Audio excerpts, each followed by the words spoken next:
Welcome to Kansas Ag Report. I'm Ken Rogers. It's Beef Month in Kansas. This week's program will celebrate beef with the executive director of the Kansas Beef Council, Scott Stebner. We'll also have features from Kansas Corn, Kansas Wheat, and the Kansas Farm Bureau, and a weekly update from the Kansas Livestock Association, and market information from Pinion. Kansas Ag Report brought to you in part by the Kansas Soybean Commission, the Soybean Checkoff, progress powered by Kansas farmers. Kansas Farm Bureau, a grassroots ag organization representing the state's farm and ranch families since 1919, kfb.org.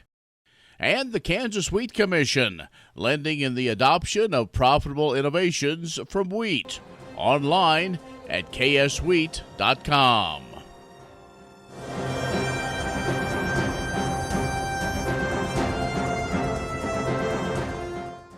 In agricultural news, hailing the occasion is a significant milestone for Kansas State University and the entire agriculture industry in Kansas. Governor Laura Kelly joined state and national officials at a symbolic groundbreaking for the university's Agronomy Research and Innovation Center this past week. The new facility, expected to be completed in 2025, will be located on the north end of the K-State campus. That's an area many know as the Agronomy North Farm. It's across from Bill Snyder Family Stadium. Dr. Ernie Minton, the Dean of the College of Agriculture, said the center is a keystone for the college vision to strengthen and diversify agribusiness in Kansas and around the globe, and will serve as a demonstration site for the public-private partnerships that will be focused on best practices and sustainable and regenerative agriculture, along with crop production innovation, technological developments and training, conservation and protection of natural resources. The groundbreaking marked K-State's official kickoff of more than $125 million in agricultural infrastructure improvements that are planned through 2026. In the fall of 2022, the university launched an ambitious campaign to raise $75 million towards campus projects, including the Global Center for Food and Grain Innovation and improvements to the livestock competition area, Call Hall, Weber Hall as well. K-State President Richard Linton said the university exceeded the goal, raising about $80 million in just 4 months, then matched by a $25 million challenge grant from the Kansas legislature, than $25 million more from an initial legislative appropriation. We'll be discussing this and other things going on with the College of Agriculture in a future program with Dr. Ernie Minton. The beef cattle industry producing a high-quality product that consumers want more efficiently. The Cattlemen's Beef Association announcing the finding as part of the 2022 Beef Checkoff funded National Beef Quality Audit results. Since 1991, the Beef Checkoff funded National Beef Quality Audit has delivered a set of guideposts and measurements for cattle producers to help determine quality conformance with the U.S. beef supply. NCBA Josh Whittles says the NBQA says important tool for the industry to identify where improvements are being made and where there are opportunities to capture more value. Now, when comparing 2016 and 2022 NBQAs, the largest improvement was overall increased efficiency across the beef supply chain. Key findings include market segments no longer consider food safety as a purchasing criteria, but as an expectation, and market sectors indicate that their companies strive to increase their sustainability. The NBQA, conducted approximately every 5 years, provides an understanding of what quality means to the various industry sectors and the value of those quality attributes. And new legislation introduced this week in the U.S. House of Representatives would allow ethanol from corn starch to qualify as an advanced biofuel. The Fuels Parity Act would also require the EPA to use Argonne GREET, G-R-E-E-T model to determine the greenhouse gas emission profile of biofuels under the RFS. Corn currently prohibited from qualifying as an advanced biofuel, even it can meet the required scientific thresholds by a provision back in the 2007 RFS expansion known as the Corn Discrimination Clause. Now, when the feedstock is limited, only cornstarch used for ethanol. So allowing corn to qualify as an advanced biofuel would incentivize lower emissions from ethanol production and allow corn to access another bucket of the RFS. And if ethanol can meet the scientific threshold, then it should be allowed to qualify as an advanced biofuel and generate an advanced biofuel RIN or RIN, that according to lawmakers introduced the legislation. We'll have more when we return on the Kansas Ag Report. The Kansas Ag Report brought to you in part by Kansas Grain Sorghum, growers working together. Learn more at ksgrainsorghum.org. Grass and Grain, online or in the mail, keeping Kansas farmers informed for over 60 years. grassandgrain.com.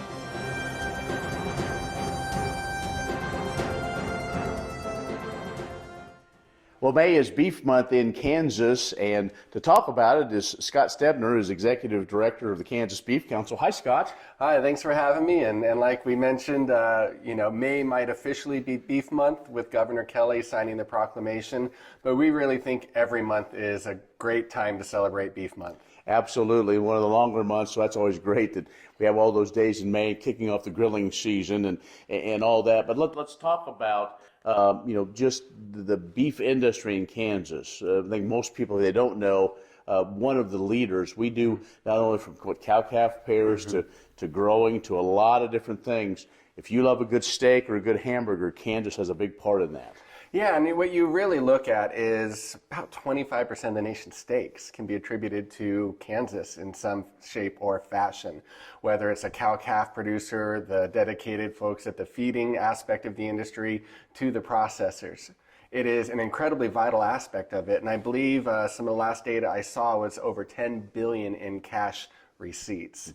But also, if you take a look at what's synonymous with the state of Kansas, it's those beautiful open ranges that we have all fallen in love with, whether it's the Flint Hills on this side of the state or the beautiful western expanses that Kansas is known for. And that's because our beef producers are caring sustainably for the land and over the 15 million acres of pasture land here in this state. And that is land that really can't be used for crops or for a lot of those things, which is maximizing the sustainability and being able to produce food on a per acreage basis. And let's talk just a little bit about that. Those are the words that are not buzzwords anymore. I mean, there's something that are very adaptable. Sustainability and really looking at soil health and when it comes to grass, that is so key. And that's what the Kansas farmers and ranchers do every day. Yeah, if you take a look at it, because of ranching, we still have these beautiful grasslands because of the wonderful stewards. And, that sustainability is a buzz topic. And we do a lot of research here at the Beef Council so that we can actually go ahead and educate the general public about it. And when we ask them, what are your viewpoints of sustainability? What's the most important sustainability topic? Animal welfare is actually what comes to mind every single time. And so we do a lot of our work showing about how beef producers are caring for their cattle. They're being judicious, beef quality assurance, because those are the things that are truly brought up when we ask consumers about their sustainability topics. We just saw the latest audit that come out from NCBA on what happened with the checkoff. And we have gone over the last 10 years from being, yes, it's important to, yes, it is almost required by consumers. On the safety aspect of things, definitely, that is an absolute requirement to it. When we break it down even further into what are the primary aspects of beef quality, taste is going to be number one, hands down every single time for consumers. But that versatility is important too. And we love that taste and versatility are two things that beef is known for. And when we constantly research on a quarterly basis, when we survey consumers nationwide in Kansas and Kansas City, taste is always coming to the top. But the great news is when we ask them what is the best tasting protein, beef is also the king of proteins on that as well. Very good. Scott Stebner is Executive Director of the Kansas Beef Council. It is Beef Month in Kansas. We're going to take a quick break and come back, and we're going to talk about that's on his shirt, Team Beef. You've probably seen some of that around. We'll do that in just a moment. Kansas Ag Report brought to you in part by the Kansas Livestock Association. supporting members' business interests and meeting consumer demands. KLA.org. Oldie Seed Farms, carrying soil-specific seed. Find them on the web at oldieseed.com. That's OHLDE seed.com. And Kansas Corn, building the future at kansascorn.com.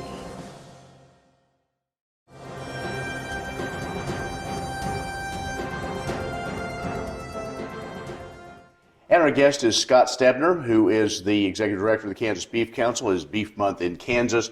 And we're going to talk about Team Beef. But first, let's talk about, boy, when I was, growing up, and I can still remember those iconic beef, it's what's for dinner television ads. In fact, there's probably still residual folks of a certain age say, didn't I just see that on TV? But over the years, what the checkoff is really focused on finding consumers where they are. That is exactly where we need to be, is where consumers are. And once again, we do a lot of research on the platforms that consumers are using.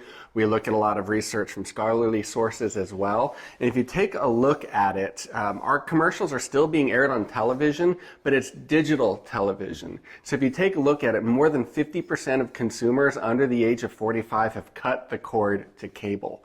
That means that those traditional commercials and things like that aren't reaching more than half of consumers. Now that goes up incredibly high as you get lower and lower into those ages that we really need to be targeting for pro-beef content.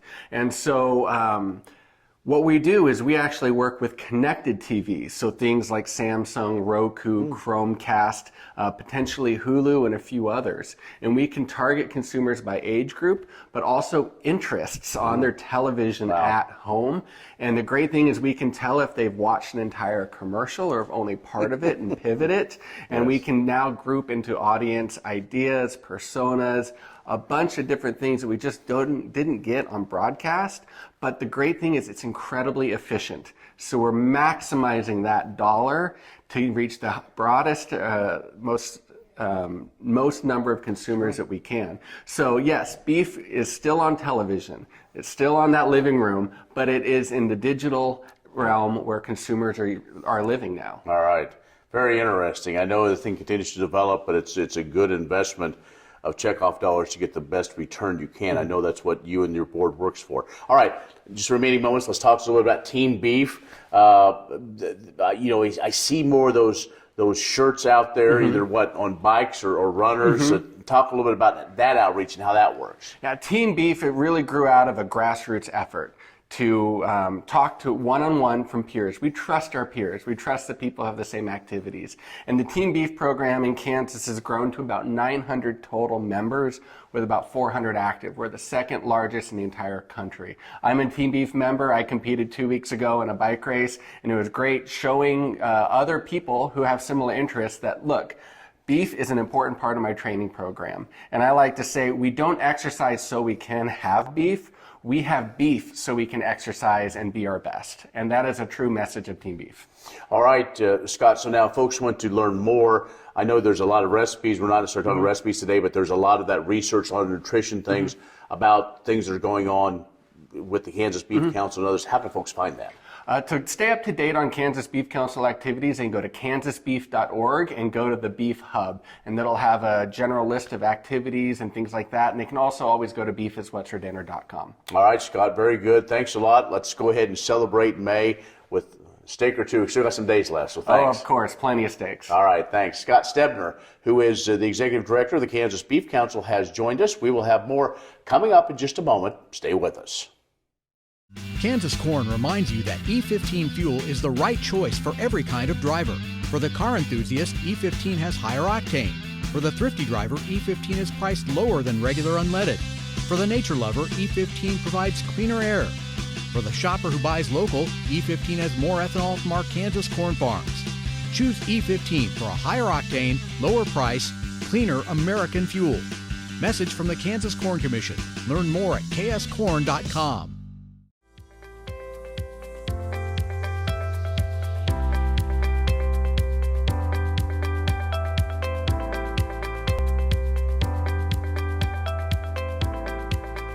Hi, Hi, my name is Rachel and I'm an agronomist at K-State. Today we're in one of the test plots that we have here at the university to talk about growth stages in corn and why they matter to farmers. So if you think about yourself in school, we have different grades that we have to go through in school, and each of those grades are associated with something that you should learn. That's our development of our brains. Corn develops in the same way, but we measure that through things called growth stages. And just like you have elementary school, middle school, high school, corn has two separate phases of its development: vegetative, which is like the plants you see in front of me, and reproductive, which would be these big tall plants here behind me. So at vegetative and reproductive stages, we're looking at different things to determine how developed that corn plant is. If we look at our vegetative plant down here, when we're staging vegetative plants, we're looking at the leaves. And you might look at this and think that you can see a lot of leaves. We've got 1, 2, 3, 4, 5, 6, 7, 8, 9, 10 leaves that I can see. But the problem is that we don't count all of these leaves. Some of these leaves are still twirled up together in what's called the whorl, and those leaves we don't count as fully developed yet. In order to count a leaf, we have to see what's called a collar, which is this region right here where the leaf meets the stem. So if we see a collar, if that's flipped out like your shirt collar, kind of like the one I'm wearing today, if you have a collar, that's what we would count. So if we go all the way to the bottom, the first leaf in corn has a collar, and the end of that leaf is round and it's shaped like your thumb. So if you can find a leaf at the bottom that's round and shaped like your thumb, you know that you're at the bottom. So we would count 1, 2, 3, 4, 5, 6 leaves with collars. This leaf doesn't have a collar yet, so we wouldn't count it. So this is a B6 plant. When we get to our stages like the ones behind me, we would start looking at the ears to determine how advanced that plant is. Now, why would a farmer care what stage their corn is in? Well, if we think about V stages, so the vegetative stages when the corn is still small, some important things for a farmer to know is if they need to spray for weeds. So if they have a weed problem, before the crop reaches stage V5, which would be 5 collared leaves, it's really important for the farmer to use herbicides to make sure there aren't any weeds that could compete with that crop to steal its light, its water, and its nutrients, because we're not going to harvest anything from the weeds and that would be a waste. If we have corn that is between V5 and R1, which is when the silks start coming out of the ear, that is the point when the plant uses the most nitrogen.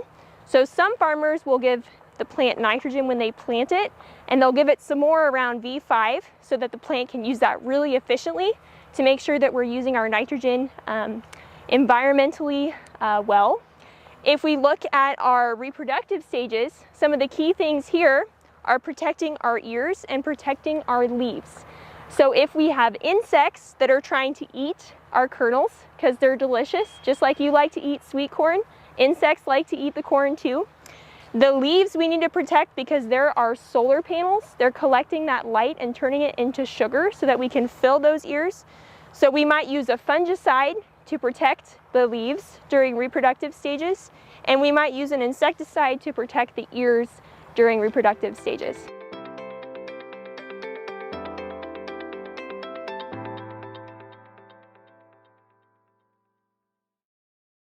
The Kansas Wheat Innovation Center in Manhattan is rediscovering ways to get improved varieties and new genetics in the hands of farmers faster. Grower-led and checkoff-funded research initiatives are bringing about positive change. This grassroots leadership provides a strong voice in Topeka and Washington, D.C. Now is the time to partner with Kansas Wheat in moving wheat forward. Kansas Wheat Commission and Kansas Association of Wheat Growers.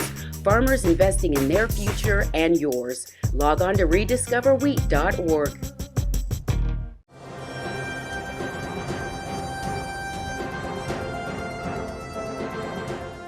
Herb Clutter Scholarship winner Carissa Somm may be a high school senior, but she already knows her way around the fields in the far southwest corner of the state, having worked as an agronomist assistant for New Millennium Ag LLC.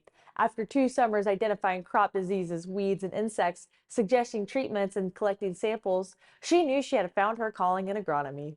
Her experience, her passion for applying her skills to help her community made Psalm the ideal recipient for the 2023 Herb Clutter Memorial Scholarship.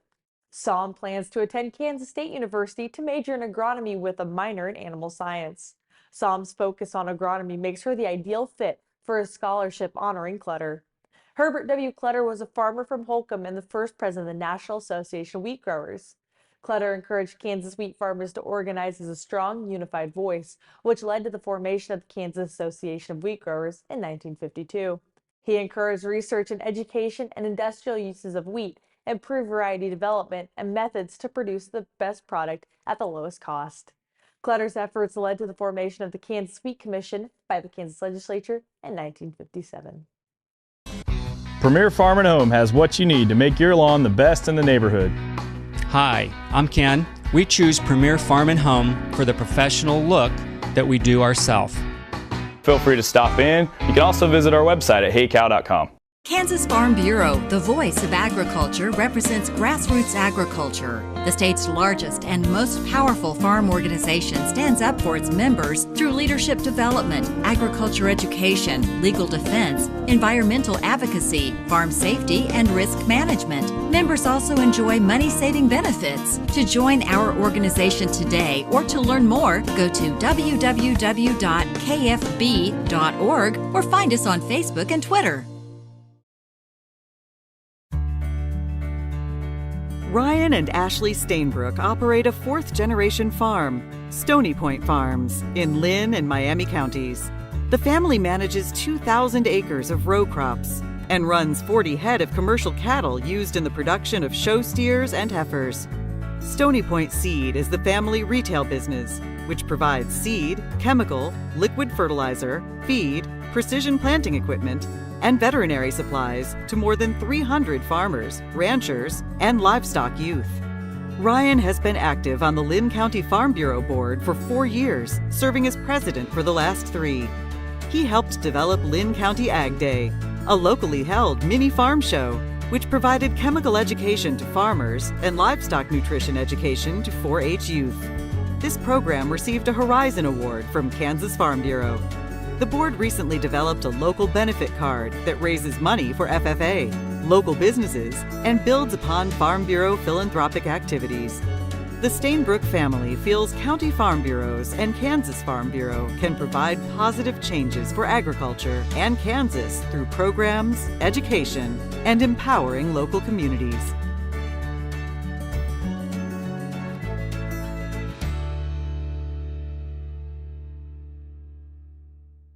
Grain sorghum is one of the most important cereal crops worldwide, and Kansas leads the nation in its production. Over the years, sorghum has been either exported, used in animal feed domestically, or for other industrial uses.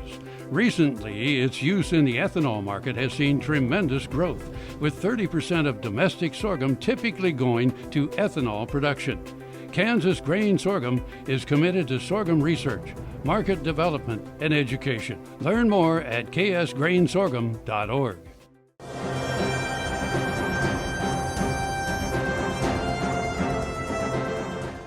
The U.S. Department of Agriculture has announced the availability of up to $75 million through the Local Meat Capacity Grant Program, which is designed to build resilience in the meat supply chain by providing producers with more local processing options and strengthening their market potential.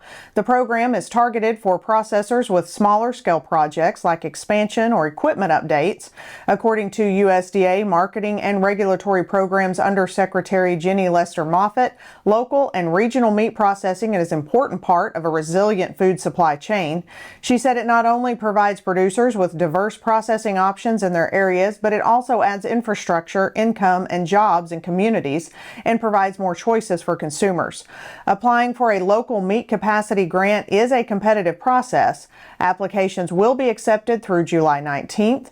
For more information on the program and how to apply, go to ams.usda.gov, click on Services, then Grants. Many seed companies claim to offer the latest genetics, but how many have tested those genetics in soils just like yours? The Oldie Seed Know to Grow research program has fully tested the latest seed genetics in soils that are right in your neighborhood. The Oldie Seed Know-to-Grow program can recommend the best performing hybrids from technologies like Enlist, Extend, and LibertyLink that will optimize the yield and profit of every acre on your farm. Contact Oldie Seed today.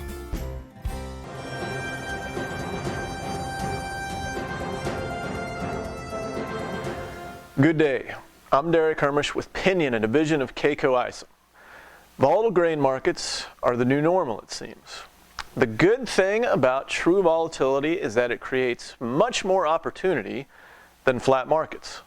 However, your opportunity to experience regret is much greater as well. For example, say you sell your soybeans on a 50-cent rally only to watch it go up another $1 the next week after you sell. Can you be happy about selling into the initial rally, or are you going to focus on what you missed out on?